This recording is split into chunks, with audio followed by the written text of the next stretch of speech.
don't be fooled into thinking that they're not still cutting Medicaid, even if they call it something different. They want to limit the ability for people to participate. They want to cut the ability for states to be able to get federal dollars for Medicaid. And so I say to people, call your member of Congress.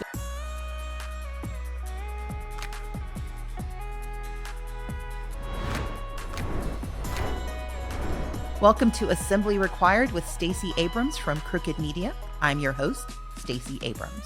At a time when the very institutions we've been taught to rely on are under siege, when the people we know face a level of uncertainty that is hard to process, figuring out how to respond to what's happening around us is a daily conversation with very few satisfying answers. We are facing real consequences. Services are disappearing, residents are being snatched from the streets, and stable programs like Social Security and Medicaid and Head Start are in real danger of destruction. Republicans in Congress are complicit with an administration that is determined to destroy the fabric of what binds us together. And unfortunately, the judiciary is struggling to get at the truth, let alone at compliance with the law. With all of this, the idea of protest can seem to be, at best, an inadequate response. Who feels like marching when everything feels like it's failing? And yet, protest remains one of the most important tactics in fighting tyrants, strongmen, and fighting surrender. You see, Americans know how to do this, and we seem to know this despite all the narratives about how we're not doing enough. Regular people are making signs and showing up in parks and on courthouse lawns. Coalitions like the State of the People Tour have organized calls to action in red and blue states. On May Day, rallies occurred in over 1,000 cities across the United States. A few weeks before that, millions of Americans showed up at over 1,400 hands-off protests. We have to be honest, though. There are communities that are under greater threat, based on race and region and ideology. And yet, more quietly than the public protest, we have seen intrepid bands of individuals who have taken to confronting bad actions as they occur. We've seen young and old and middle-aged alike show up and offer public comments in city halls and state legislatures and on college campuses despite threats, because they want to make sure that what is happening to our neighbors and our friends is on the record. In real life and in real time, people are coming out to take a stand against a right-wing fascism that seeks to dismantle our common bonds. A fascism and authoritarian rise that might be led by Donald Trump, but is certainly much broader than his administration alone. This is about who we intend to be. As so many of our guests and our recommended readings remind us, being seen in opposition is not simply a tactic. It is a vital strategy for defeating oppressive regimes as they begin to rise. Showing up now helps slow down their progress. Protests serve as a catharsis for those who show up, but it's also an invitation to those who don't yet believe they can or that they should. There is nothing more dangerous to tyranny than those who are willing to speak out and exercise their First Amendment rights, all of them, including the right to free speech, to public assembly, and to insistent, consistent protest. In election after election since January 2025, we've also seen communities signal a rejection of authoritarianism from Iowa to Wisconsin, to Florida and Pennsylvania. At every level of government, voters are asserting their belief in an America that serves us, not just the wealthy and the powerful.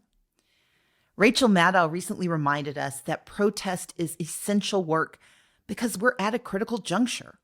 We're deciding if we will be silent victims or vocal fighters who refuse to cede our national story to those who hold us and our values in contempt. If you're here with us, you know that we need to do more than just talk or tweet about everything they're doing wrong, although we'll do that too. We have to meet the moment with action. And that is what Assembly Required is all about. So this week, we're going to get into the weeds with two leaders who've built real pathways for everyday people to make a difference. First, we'll hear from Congresswoman Pramila Jayapal, who launched the Resistance Lab, an online training series that teaches the history of effective resistance and prepares people to be both strike ready and street ready. Then we'll talk to Amanda Litman, co-founder and president of Run for Something, an organization that helps the younger generation run for local and state office. Congresswoman Pramila Jayapal, welcome to the show. Thank you, Stacey. It is wonderful to be with you. Well, it is always a treat to see you, even in these dark times. So I'm going to just launch right in because you and I don't stand on ceremony. Yeah. In response to Trump, the co-conspirators of the Republican Congress and the authoritarian enablers who now lead most of our federal agencies have been up to mischief. And in response, you launched a project called the Resistance Lab, which is a series of trainings that look at how nonviolent movements around the world have responded to authoritarian leaders. Can you talk about why this matters, what prompted it, and why it is so critical to you in this moment that this tool be available? Yeah. Well, first of all, I think this has been the most hopeful thing that I have done in some years.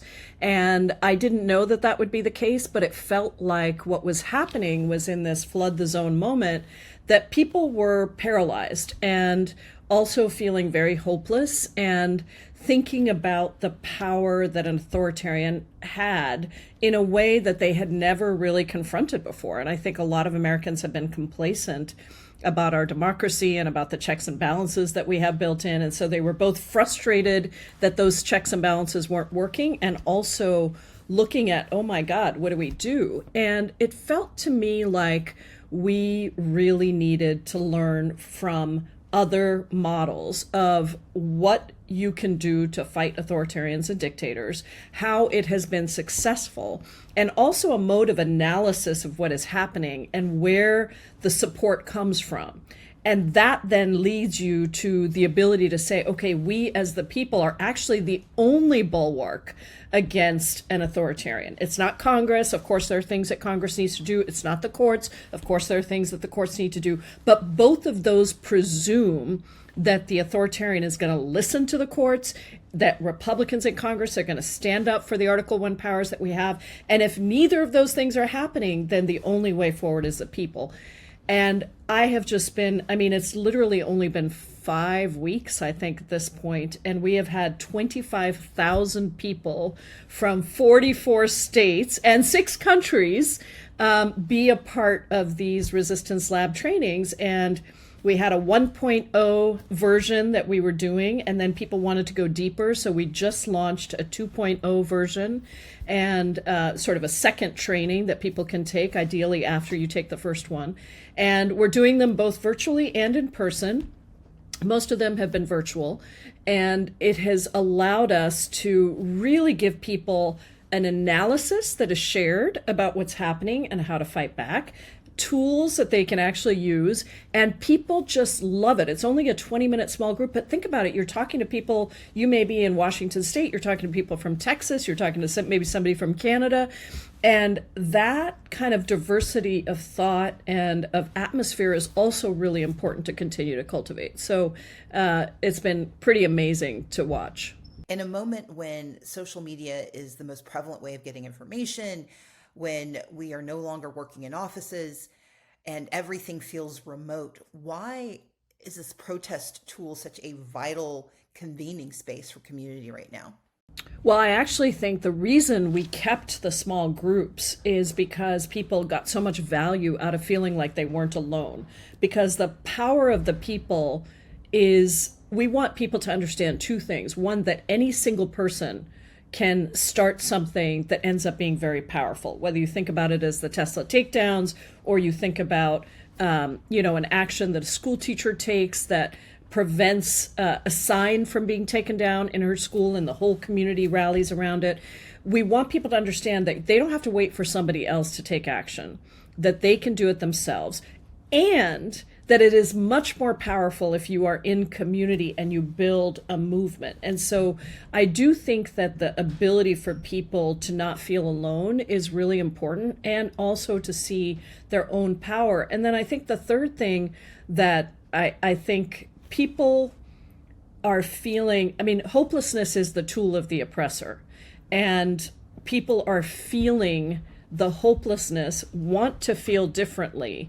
And when they see others displaying courage, courage also begets courage. Courage is a muscle. And so we're teaching people in these trainings also to be able to exercise their courage muscle and to think about their level of engagement increasing and their risk tolerance increasing as they see the severity of the situation increasing. And so we're doing a lot of things all at the same time, but at the end of the day, I want people to walk out feeling like, I learned a lot about how dictators get propped up. I learned a lot about how to take down the pillars of support that prop up a dictator or an authoritarian. And I learned a lot about what I can do and how I can build a movement on some of these critical issues. Well, we know that in recent years, protest culture has sparked intense debate, especially in the context of movements like Free Palestine, Black Lives Matter, the Stop Cop City protest here in Atlanta. And we also know that a core pillar of the Resistance Lab's programming is rooted in the key principles of Dr. King's philosophy of nonviolent resistance. Exactly. I mention those two things because we also know that the civil rights movement, despite its treatment today, it was deeply unpopular at the time. And this halcyon vision that we have that protest in the past was popular and now it's suddenly unpopular is just not true. How do you situate your participants in this perspective on the current landscape? How do they understand that what we're doing now isn't about popularity, it's about progress? Yes, exactly. We do it in two ways. One is we actually give the nonviolent framework, and we give it both by articulating Dr. King's principles of nonviolent resistance, but also talking about the research that shows that nonviolent resistance is by many times much more likely to produce success than violence. And we talk about why that is and what violence, whether it's put upon a protester by the forces, authoritarian forces, or whether it's violence that, say, somebody comes in from outside or inside and sort of, inserts into the movement. How do you deal with that? And how does that turn people off of the movement and actually play into the oppressor's hands? And so we go through kind of that analysis, and then we also talk about the principles, and I think we root them often in examples of what happened during the civil rights movement. There's way too many people, you know this very well, too many people who don't know our history and don't know what was actually happening. So you're right to say people sort of see, and even people on the right will talk about Martin Luther King or the movement in, laudatory ways, and then the very next thing they do is actually use some of the same authoritarian actions that they supposedly were lauding the movement for fighting against. And so we kind of talk about all of that and situate people in a place where they understand not only why it's the right thing to do, because morality is helpful when it's useful to people, but not always if they don't buy into it, but also why it's the most effective thing to do. One of the trainings that we will do later will go into some of the training that was so prevalent across the South. We also talk about the planning that went into the civil rights movement. It wasn't an accident that Rosa Parks didn't vacate her seat. It wasn't, all of the training, the church basements, the training in institutions that was taking place to help people prepare. That is also a part of Resistance Labs. We're trying to get people to understand that this is not something that you just wake up tomorrow and it actually has to be intentional. It has to be planned. There has to be strategy, and it's got to be smart strategy. There are more effective things to do and less effective things to do. So we try to cover all of those things. And obviously we try to say to people, we don't have all the answers. This is a 2-hour training. If you take the second part, it's another 2 hours. But, we're also trying to tie into organizations that are on the ground, people that are in the community, other ways that people have to continue their work.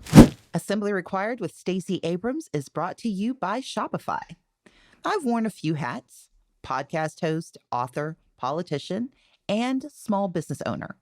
In fact, I co-founded a bottled water company for infants and toddlers designed to help busy parents on the go. Learning the ropes of manufacturing wasn't easy. Neither was creating our marketing materials or invoicing our vendors.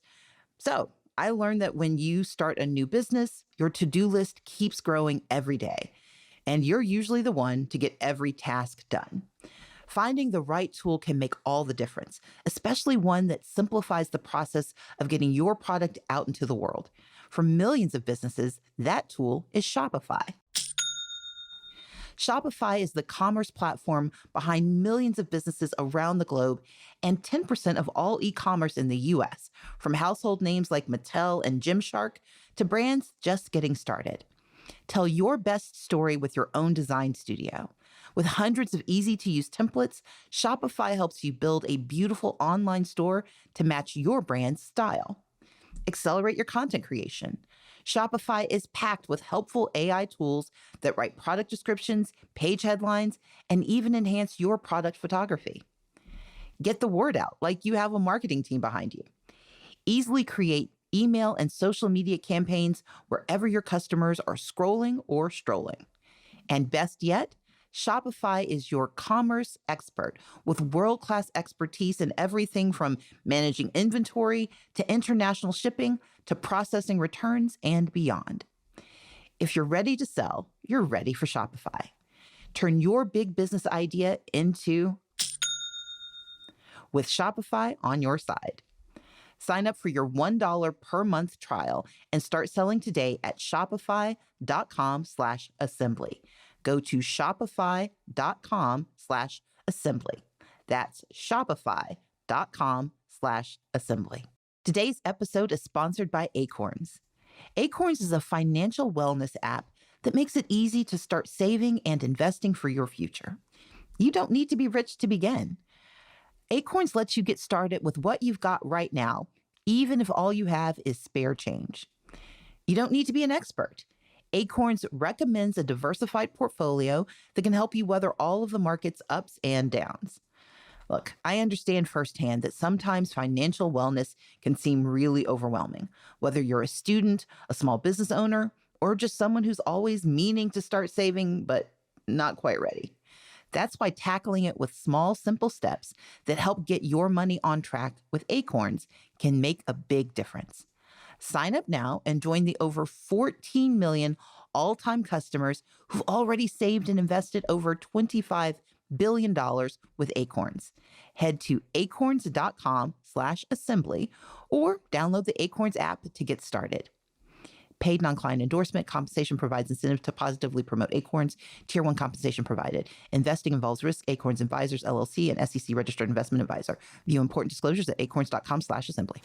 Early in the show, during the opening, I talked about the fact that there are communities that are engaged in protest. They're just not as visible. And that's because there is a cost to be paid, especially for communities of color, for communities that are fighting against the immigration renditions, communities that are standing up for the dispossessed and the marginalized.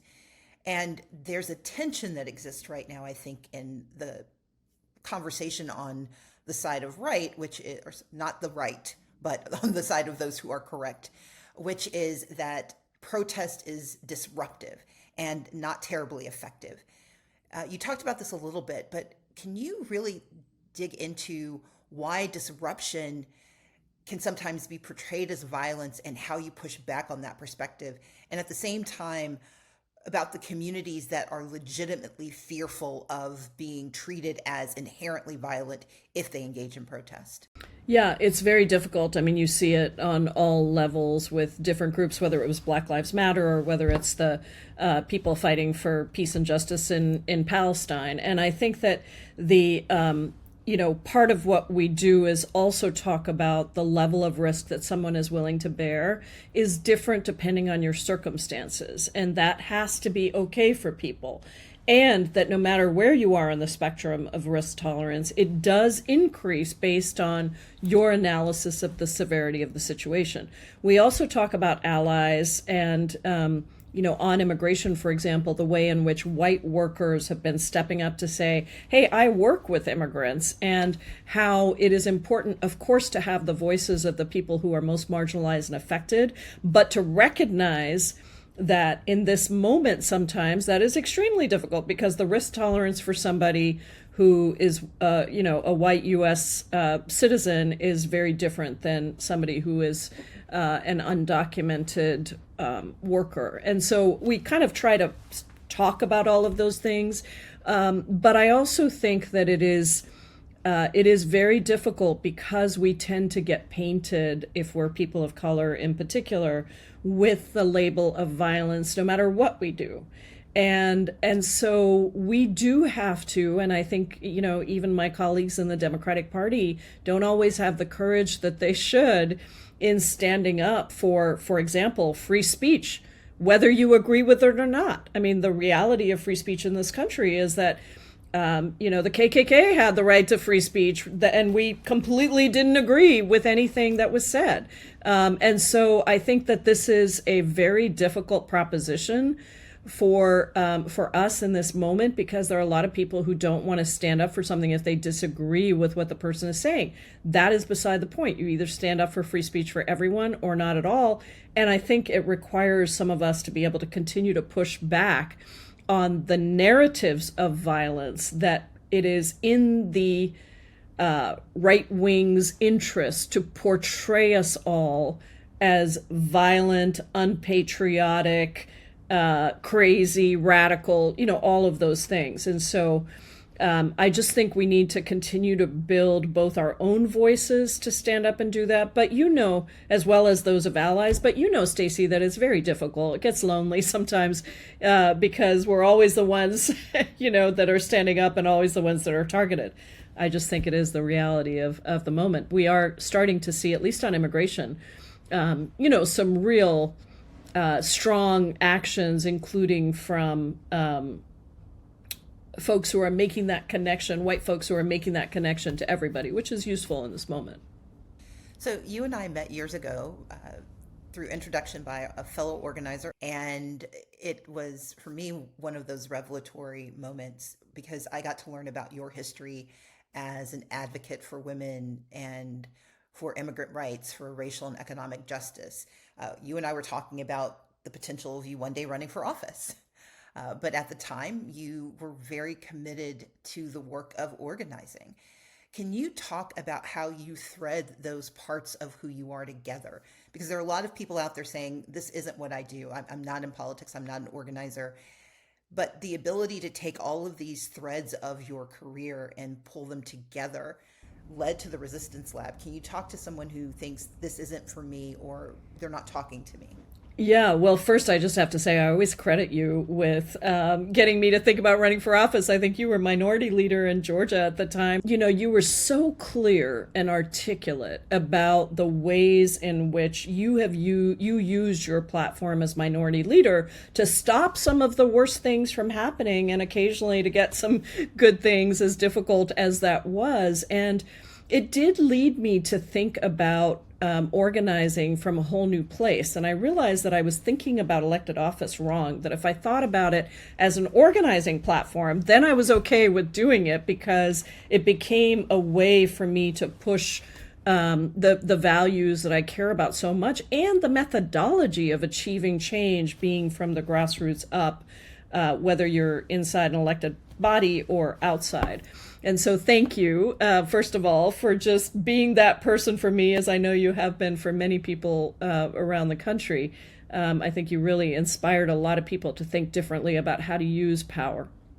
I think in terms of people who are looking at this and saying, well, I don't do any of this. And I've had a lot of those people in Resistance Lab. It's been fantastic, actually, to have people come in and say, I don't know a thing about organizing, or to say, I have been an organizer my whole life and I still this was the most useful organizing training I've had. To me, that's success if you can get both ends of that spectrum. And I think that all I need people to know is not how the political system works or how, if they do or don't want to run for office. This is really about everybody understanding their individual power and what it means to have collective power, and understanding what any authoritarian society tries to do is suppress that individual and collective power and concentrate their power at the very top. And then to understand what the connectors are between that power at the top and the power at the bottom. How do you get power to flow from the bottom up instead of the top down? And how do you attack not the person at the top, but the pillars of support? And this is a very, very, studied area. The pillars of support that actually prop up those authoritarians. So you really don't need any experience. You don't need to, you don't need to know how this has happened. We really speak to everybody that wants to be involved in developing a coordinated strategy and learning tools and effective strategies from other countries as well as our own country. Well, you recently wrote a letter that was signed by more than 130 of your Democratic colleagues, demanding answers about the number of student visas that were being canceled and the criteria for revoking foreign students' legal status. This matters because in every nation, in every movement that has pushed back against regime change, student voices have been vital. And we know just last week we learned a bit more about how the administration has been making decisions. They were running the names of 1.3 million foreign-born students through the National Crime Information Center. Those are foreign-born students who sit in communion with American-born students, but all of them are at risk in the act of protesting. Can you talk a bit about the role that your colleagues and that you play in pushing back against these kind of anti-democratic moves? And then how should students, whether they are foreign-born or American-born, how should they think about their role in the resistance? Well, you're exactly right to root the importance of student visas in the fact that student protest has been one of the most effective modes of change in our country's history. And whether we're talking about apartheid and divestiture from South Africa, or whether we're talking about what's happening right now around the war in Gaza, I think we have often found that it is on college campuses where the most strident, difficult, and often effective modes of protest happen. It's also just a very important time of life for people who are just beginning to understand what the world looks like and be in contact with a whole new group of people, and for intellectual awareness to really develop and grow. And I think that what has been happening on the foreign student crackdown is that Marco Rubio and Donald Trump used a very little known Cold War era provision of the Immigration and Nationality Act to say that these foreign students pose a foreign policy threat to the United States. And therefore, because they're on a visa, we can deport them without any due process. And A, it's not true that you can deport them without any due process. Everybody gets due process in this country. And B, what they were doing was also a deliberate attempt to crack down and terrify others from speaking out. And so we've been challenging them in court, but it was also important for all of us as members of Congress to have a very united voice, and that's a significant number of signers in Congress on anything, to say that this is absolutely critical for our state, for our country, and for our Constitution. And so it has been quite effective. We've seen a number of students be released. Of course, the lawyers have been doing an extraordinary job arguing these cases in court. But it is important for the public to really increase our understanding. And people don't like it. And they're making the connection between, if they can crack down on these foreign students because they don't like what they're saying, what does that mean about cracking down on me? And we're also seeing that starting to play out. So I think it's been an important way. And I had a hearing in judiciary where I I was speaking on an amendment to not use ICE funds to crack down on student visas, as students on visas. And that clip just went viral because I talked about the fact that I was a foreign student. And I think I was the only one on committee that had ever been on a student visa and what that was like as a student when you're coming from elsewhere. And I think everybody really connected with that in a wonderful way of everything that you put into coming to this country. And then, also what it means for academic freedom for everyone, foreign-born and native-born. We've got 75 million Democrats who showed up and voted in November, but you've got 90 million people, some portion of whom share our values, who also didn't believe their voices mattered. And if you listen to the feedback over the last 100+ days, there's a lot of frustration. It's being met, and we're seeing the work that you're doing, the work done by Mayor Ross Baraka and Congressman Coleman. We saw Senator Booker and soon-to-be Speaker, but let's keep him at Minority Leader Jeffries. We saw Chris Van Hollen fly to El Salvador. So we've seen people taking steps, but there's still a sense of frustration and a sense of inadequacy of response. And I know at the top of the conversation, you pointed out that these are bodies that have limited power, that the people hold the majority of the power. But can you give us something? What do you tell the frustrated folks who feel like Democrats aren't fighting hard enough? Yeah, well, first of all, I say I understand. I mean, if anybody felt like we were fighting hard enough, I think they would be living under a rock, because the things that are happening feel untenable, and they are untenable. And so there are a lot of people who are just wondering, how do we use our platforms? I also think it took a while for all Democrats to kind of get in their fighting stance. I think there was a lot of shock around the last election, and people did not necessarily respond immediately. There was too many Democrats, particularly in the Senate, and I will just shift the blame here a little bit to the Senate, because they actually had the power to confirm cabinet members. And what people saw is Trump's cabinet of remarkably incompetent, corrupt, often, people getting confirmed with Democratic votes, and not enough fighting back. And so I think that is where a lot of the initial anger came from, at least what I saw around the country and here at home. But I also think that I tell people that you shouldn't feel like anything you're doing is enough, because it's not going to be enough when you have this kind of a flood the zone strategy. What you should do is find ways to measure whether or not we're being successful. And so in our last 2.0 training for Resistance Lab, we actually gave people a set of measures to assess, are we making progress? And it's also why on my Instagram and social media, I often do this 3 bad things, 3 good things every week. Because I just think it's important for people to know, yes, we're not blind. We see what's happening. We see it's really bad. And here are 3 that we're going to focus on this week that are very bad that you need to know about.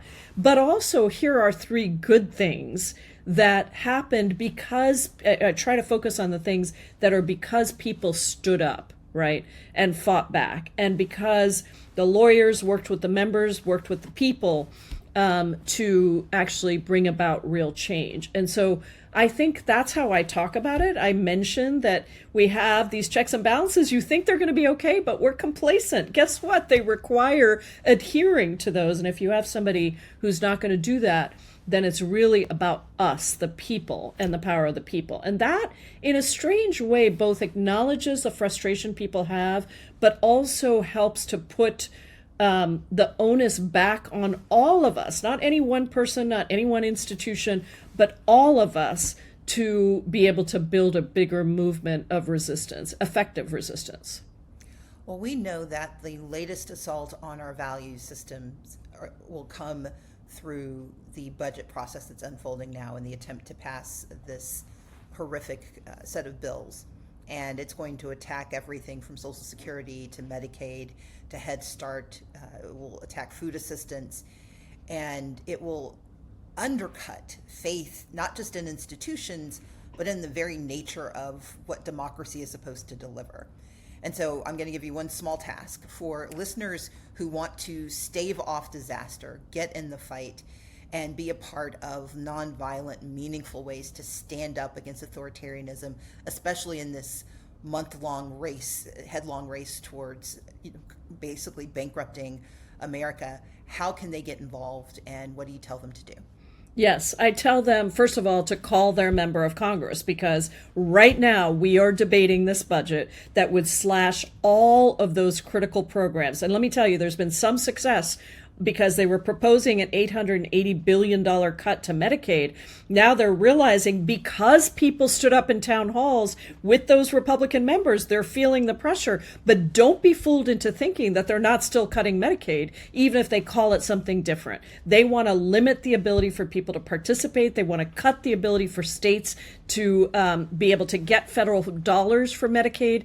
And so I say to people, call your member of Congress. Now, if you live in a Democratic district, make a list of 10 Republicans that you know, or 10 people that you know that live in a Republican district or a Republican state, and call them and make sure they are calling their members of Congress. You can go to town halls in neighboring districts with Republican members who are shying away from doing town halls, but we Democrats are going to still do those town halls in their districts. And you can get engaged in days of action by going to mobilize.us, where you can find an activity that's happening right near you to say, hands off our Medicaid, hands off our SNAP.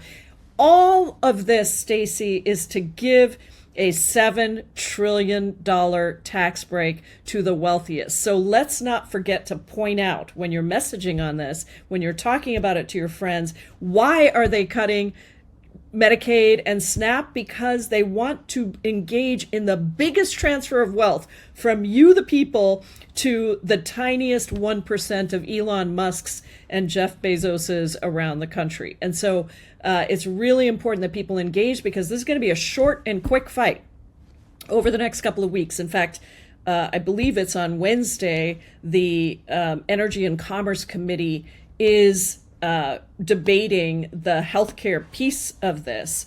And so even more important to look up those members on the Energy and Commerce Committee and make your calls now, either to your friends in those districts, states that you know, or to your own member of Congress if you happen to live in a Republican district. Thank you so much. So we're recording this on Monday. They are starting markups on Wednesday, but the fight really won't be over until Memorial Day. So no matter when you listen to this, make sure that you are listening and you're engaging. And where can people go to sign up for a Resistance Lab session so they can get even more deeply in the fight? Yeah, you can go to PramilaForCongress.com, and right there on the front page is Resistance Lab. I think we have resistancelab.us now, but I'm not positive, so check the first one. We were trying to get that URL, but you can even just Google Resistance Lab and it'll come up just through that. It's gotten so popular. So the next one, 1.0, is on June 1st, and if you happen to live in the New York area, we are doing an in-person one on Sunday, this coming Sunday, whatever that is. I believe it's May 19th in Brooklyn, New York. Congresswoman Pramila Jayapal, who is one of our democracy first responders, thank you for joining us here on Assembly Required. Thank you so much, Stacey. Amanda Litman, welcome to the show. Thank you for having me. Well, it is always a delight to see the work that you do. So I'm just very, very proud of all the work you've done. Well, thank you. And, you are the perfect model of why it matters so much to elect great local leaders who can really, rise to the top. So we're so grateful. Well, thank you. Okay, so let's start with the basics. What is Run for Something, and what inspired you to launch it in the first place? So Run for Something recruits and supports young, diverse leaders to run for local office. We launched on Trump's first inauguration day back in 2017, so January 20th, thinking it'd be really small. We'd get maybe 100 people who wanted to run in the first year because candidate recruitment is really hard. Who wants to run for office? We started after I worked for Hillary for 2 years, and after that election, didn't have somewhere to send the people who were coming to me saying, you've worked in politics, I want to run, what do I do? So when we kicked off, we thought, again, who would want to do this? We had 1,000 people sign up in the first week. As of today, we're over 200,000 young people all across the country who've raised their hands, about 20% of whom have signed up just in the last 6 months since the election. And I understand that nearly 1,500 run for something candidates have won races across almost every state in the country. And I think one of the reasons you and I, connected in the first place is how important I think state and local races are. Can you talk about why that layer of engagement from run for something candidates is so important in this moment? So we only work with candidates running for things like state house, state senate, city council, school board, library board, the real building blocks of democracy, and also the positions that really affect your quality of life. Things like clean water, clean air, how good the schools are, how affordable housing is, how easy or hard it is to vote. You well know this. It comes from these local government offices. So when we get better people into these positions, people have a better experience with government itself. And I think it's really instrumental, both for advancing progress that improves people's quality of life, but also for mitigating harm, especially in this moment, to have such good people elected to these local offices. The expression that I often come back to is like, the further down the ballot, the closer to your home. It's really going to matter who's on your school board, especially if there's someone who doesn't want to do it well. And can you give us a few moments of just glorious victory? What are some of the notable races that you're really proud of that you use to convince other people to do this? I could do this for hours, but I'll give you 3 examples. In 2018, we were the first people to endorse Mallory McMorrow when she ran for Michigan State Senate. She Googled how to run for office, found organizations like ours and Emerge America, went through that training, flipped a seat red to blue in the state Senate. She's now running for United States Senate in Michigan. It's amazing to see that kind of leadership launch. Lena Hidalgo down in Texas, county executive in Harris County, who ran for that office when so many people said, oh, a Democrat could never win this position. It had been held by a Republican for, I think, over 10 years. She wanted to run to change how the county did budgeting to flood response. She was able to flip that seat in 2018 and has done incredible work, both on things like the county budget, but also democracy work, making government more accessible. The final one I'll tell you is about Justin Douglas, who ran in 2023 for Dauphin County Commission, which is the county government around Harrisburg in Pennsylvania. We recruited him to run because we were looking for pro-democracy leaders to take on these positions that actually oversee the way elections are administered. He was a former pastor who'd been fired from his congregation for being too welcoming to LGBTQ congregants. He worked with the unhoused community in the area. He was like a CrossFit athlete. Very cool dude. He ran for this office where he was outspent, I think something like 12-1. He raised maybe $10,000 or $12,000. He ultimately won on election night by about 140 votes, flipping control of the county commission for the first time in over 100 years from red to blue.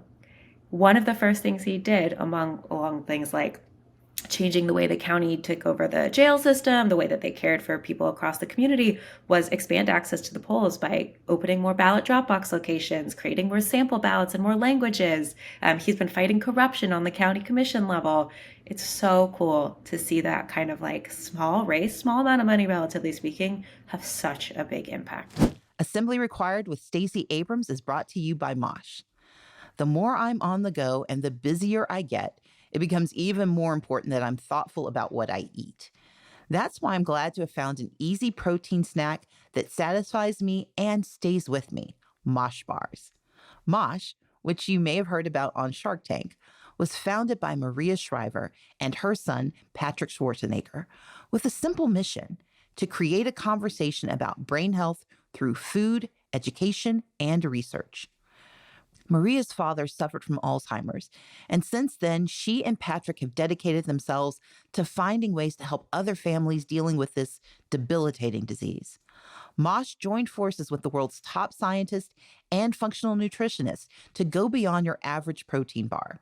With 8 delicious flavors, including a plant-based one in peanut butter and chocolate, each Mosh bar is made with ingredients that support brain health, like ashwagandha, lion's mane, collagen, and omega-3s. And now, Mosh bars come with a new look and new formulation, featuring a game-changing, brain-boosting ingredient you won't find in any other bar. Mosh is now the first and only food brand boosted with cognizin, a premium nootropic that supplies the brain with a patented form of acetylcholine. But here's the best part: to make you feel good, Mosh donates a portion of all proceeds from your order to fund gender-based brain health research through the Women's Alzheimer movement. Why gender-based? 2/3 of all Alzheimer patients are women. MOSH is working closely to close the gap between women and men's health research. Having a diet that is both brain healthy and delicious has made powering through my busy work and travel schedule much more enjoyable. I got the bestsellers pack, and now I cycle through all the flavors, depending on my mood. If you want to find a way to give back to others and fuel your brain and your body, Mosh bars are the perfect choice for you. Head to moshlife.com/assembly to save 20% off plus free shipping on the bestsellers trial pack. That's 20% off plus free shipping on the bestsellers trial pack at moshlife.com/assembly. And thank you, Mosh, for sponsoring this episode. Well, you mentioned that you have seen a flood of new candidates stepping up saying we want to run since the second inauguration. Are you seeing any shifts in who's running, whether that's in background and demography or just their motivation for running? I think the cool thing about this is that Trump is the water they're swimming in, but he's not the bait. They can tell that this is different, but you can't just run for office because you want to be against him. You have to really run for office because you want to solve a problem in your community. It's not fun enough to do it or not glamour enough to do it just because you want to stop Trump. Yeah. So we have seen people run for affordable housing, to stop book bans. We're seeing people to run for health, reproductive health, and mental health. We're especially right now seeing so many people who've either been laid off by the federal government through Elon Musk and the Doge cuts, or whose partners or friends have, and who personally understand what government does for people and the way that public service can really be in service of the public, and want to bring that experience into local government in a meaningful way. Well, you just mentioned the work that you all have done with federal workers who were fired recently. Can you walk us through what that looks like? Well, these are people who've dedicated their life to public service. Again, it's much like running for office. You don't work for the government because it's a high-paying job. It often has good benefits, and previously stability, but it's not high-paying. You could usually make much more in the private sector. And these are folks who've historically not been allowed to run for office before. In most places, in most kinds of roles you have, there are ethics rules or even explicit rules about not engaging in government work outside of the role that you do, or not engaging in elected office outside of your role with the federal government. So now that they are sadly no longer beholden to those rules, so many of them are thinking about what they can do to bring their passion into government. Just last week, our team had a conversation with someone who used to work with the CDC in Atlanta, thinking about, my position just got cut. I was doing amazing work for public health. How can I bring that into city or state government? What can I do to bring that passion into this community that I love? Folks sign up with us at runforwhat.net. They look up what office they can run for. They then start to have conversations with our team about how to move forward. We give them guides on how to file, how to get on the ballot, and how to really talk about that experience in a meaningful way. And then when they do decide to run, if they decide to run, they can apply for our PAC's endorsement.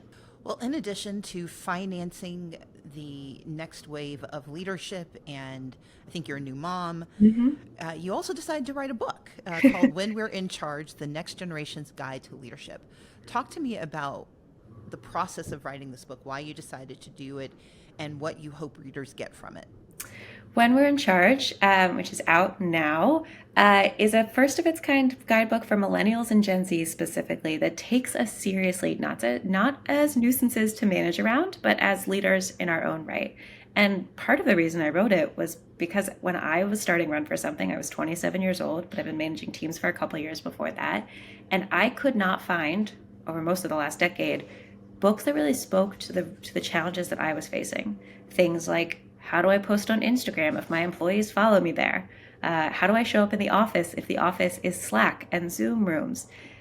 How do I take maternity leave as the boss? Not how do I ask my boss for maternity leave? How do I hand off projects? Like, I've had 2 kids in the last 3 years. How do I actually take the leave that I need to be with my family and care for myself and leave my team in a better position moving forward?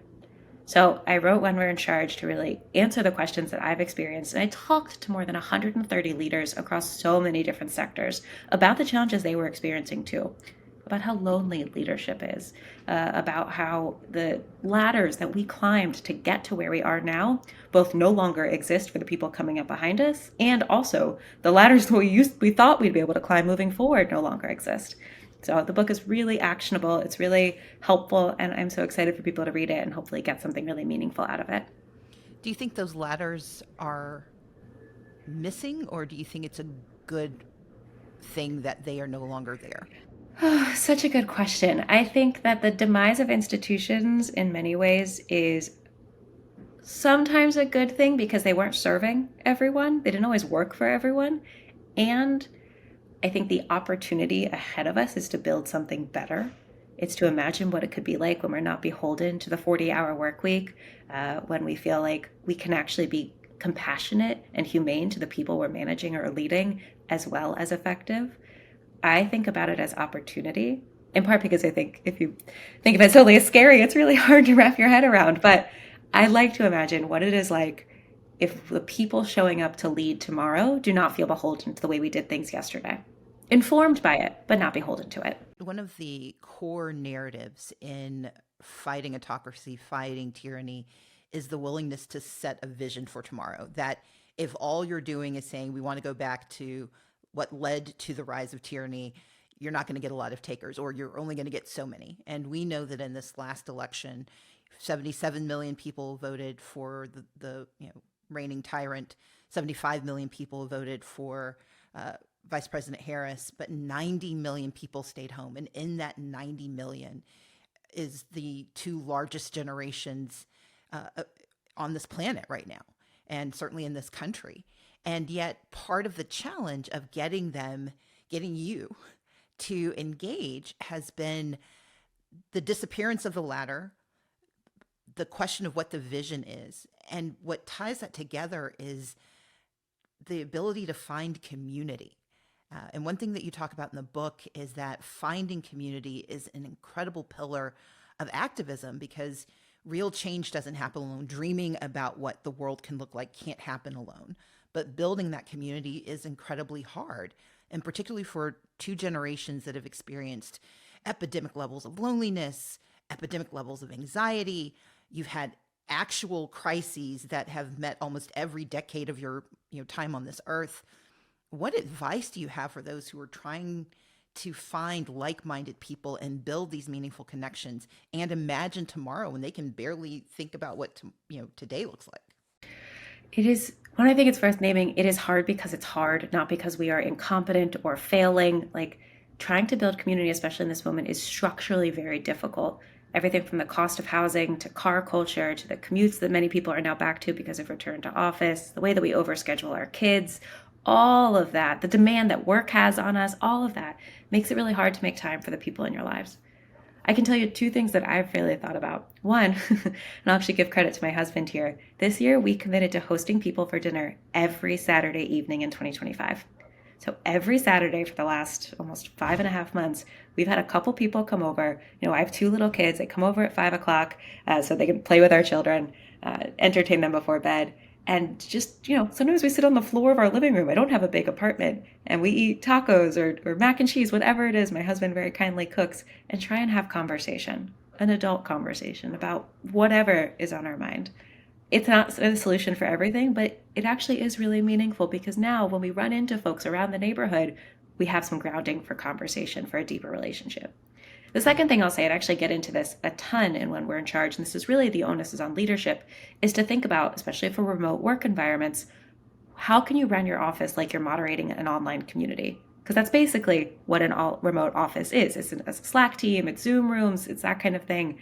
How can you create codes of conduct? How can you facilitate conversation? How can you sort of cultivate the office algorithm, so to speak, so that it feeds people the kind of positive things they need to hear to feel like they're part of a team? And that is really on leadership to do. Well, I want to remind people that this book, while it is written by someone who has been in the political sphere, your book is not just for young leaders who are interested in politics. It really focuses on 100 next generation leaders across politics, business, media, tech, education. I think you found almost every niche there is. Was there a particular piece of advice that really stood out to you during this interview process, something that continues to stick with you? These conversations were so interesting to me because of the themes I heard across the board. I I will never forget asking, I'd ask each person, tell me about your leadership style. What are the challenges you face? So many people would talk about authenticity and honesty and vulnerability. But I remember asking someone specifically, well, like, do you feel like you can be yourself with your team? And they literally scoffed at me. They're like, fuck no. And I think that tension of I want to be authentic, I want to be humane, I want to bring myself to my role, but also it's not my job to be myself for my team because that's not always what my team needs. That tension is what I think next gen leadership is all about, because it's the kind of challenge that, especially because we have to perform ourselves on all different kinds of platforms and spaces, that the people who came before us, they had it a little bit easier to figure out how to navigate. And for those who want to find it, that's the chapter called How to Be Yourself, but parenthetically, but responsibly. First chapter number 1, I believe. There you go. Speaking of being yourself, you have been very vocal and yourself on a topic that has caused some divisiveness. And you and I have had conversations about this in the past. I'm a Generation X, so nobody really claims us. We sit between lots of different things. And we know that there is a noticeable generational divide in the Democratic Party. We also recognize that these generational divisions aren't new, and they exist across political movements, social movements, across business decision making. You have really leaned in on this conversation recently. And I would love to give you some space to talk a bit about why you think the conversation about this generational divide is so critical in this moment. I'm so glad you asked that question. I think that one of the things that we've learned over the last couple years in particular, and I won't say this doesn't start with President Biden's experience, but it certainly was sort of the pinnacle moment of it. But going further back, Supreme Court Justice Ruth Bader Ginsburg refusing to retire and maybe leaving open a Supreme Court seat for President Obama to appoint. Dianne Feinstein literally dying in office, leaving open an appointment, and perhaps not serving California the best way that she could. A number of other elected representatives, again, passing away in office, leaving open seats for periods of time in which people couldn't fill them. That's a current situation we have in the U.S. House. And then President Biden not being able to fully communicate the amazing work that his administration was doing because he couldn't be the salesperson we needed in this media ecosystem. Some of that, I think it's important, a lot of that is about the generational divide and the seniority of these leaders. I don't ever want someone to interpret this as I don't think older leaders can rise to the occasion. They absolutely can. But we are at a moment when the media environment and the attention ecosystem is such that you need folks who can capture what people are paying attention to. And more often than not, the younger leaders are able to do that. Not exclusively, but more often than not, the younger leaders are able to do that.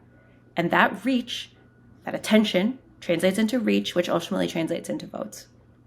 I think we have to be clear-eyed about bringing our best possible messengers to this fight in this moment.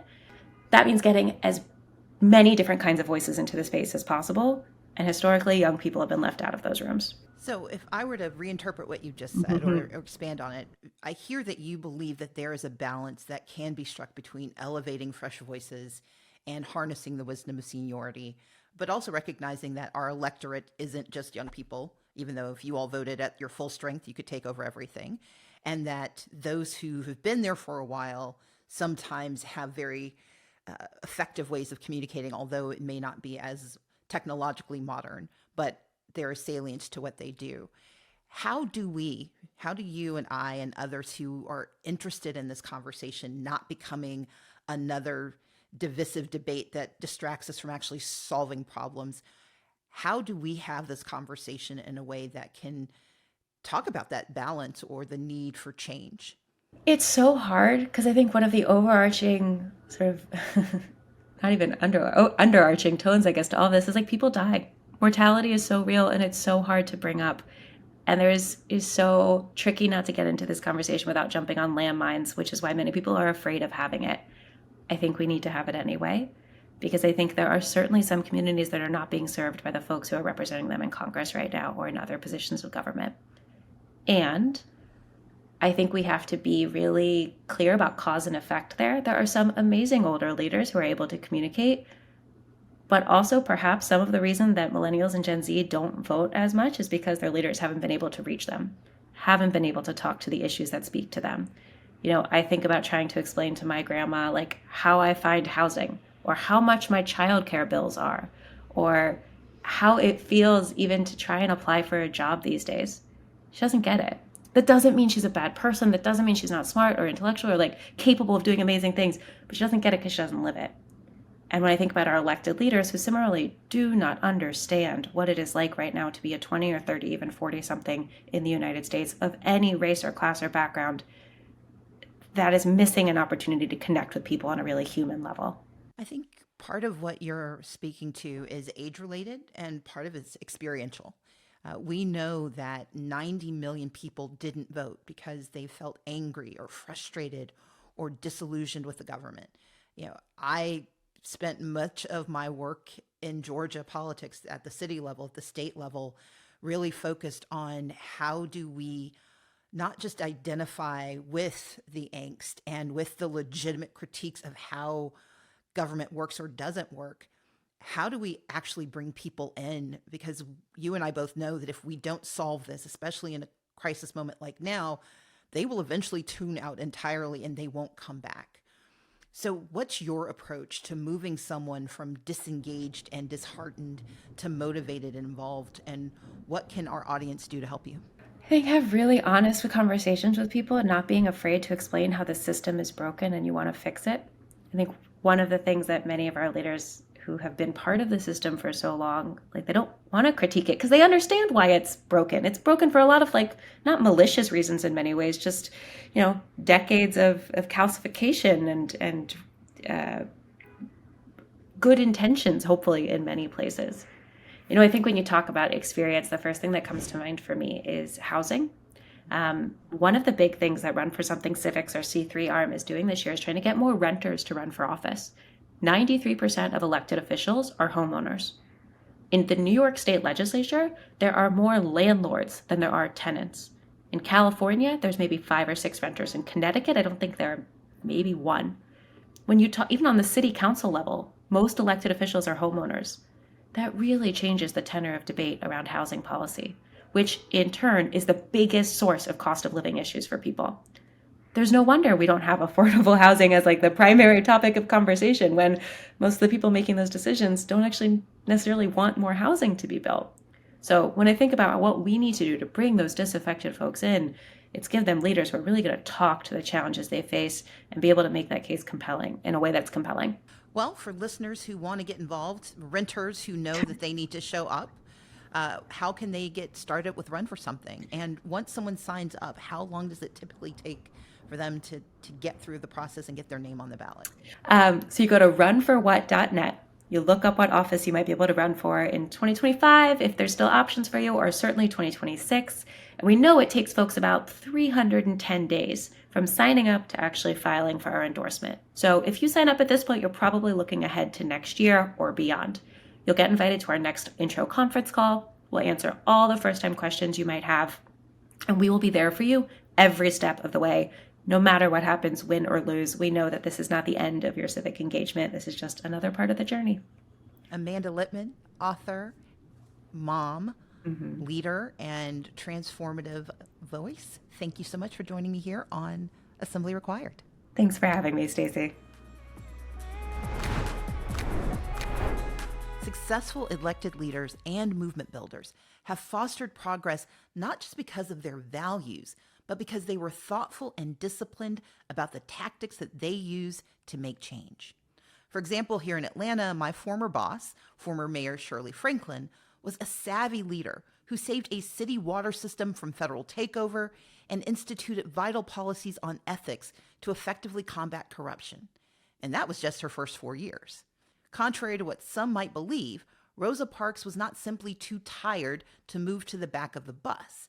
She was a strategic leader of the Montgomery bus boycott, someone who mastered civil disobedience as a tool in the fight for justice.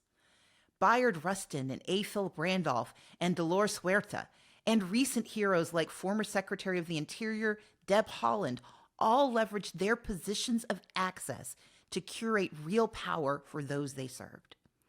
We have those same tools at our disposal in today's fight. The more we learn about them and begin to use them, the more powerful and effective we can become. So, in the spirit of harnessing that power, here's this week's toolkit. Think about ways you can step up and be a leader even outside the scope of electoral politics. To help you out, check out Amanda Litman's new book, When We're in Charge. It's full of practical tips on how to lead with principle and to get stuff done without burning out. Join in-person or virtual efforts like the Resistance Lab or Run for Something. They can give you practical, actionable tools for activism and for running for office. And you can keep an eye on upcoming protests in your city by going to Mobilize Us. Join in-person or virtual efforts like the Resistance Lab or Run for Something, because they can give you practical, actionable tools for activism and running for office. You can also keep an eye on upcoming protests in your city by going to mobilize.us or Googling State of the People Tour to find dates and locations near you. And last but never least, we need to do good. But we know you can't do this alone. So make sure you're building your resistance community. If you've enjoyed this episode of Assembly Required or our previous podcast, tell a friend and share your favorite episode. And wherever you go to find us, make sure you like and subscribe. In an age of algorithms, your voice helps others make their way to our feed. If you like what you hear, rate the show and leave a comment. And please continue to tell us what you've learned and solved or want to hear about next. You can send an email to assemblyrequired@crooked.com or leave us a voicemail, and you and your questions and comments might be featured on the pod. Our number is 213-293-9509. Remember, we can fix what they're breaking, but there will be some assembly required. So I'll meet you here next week.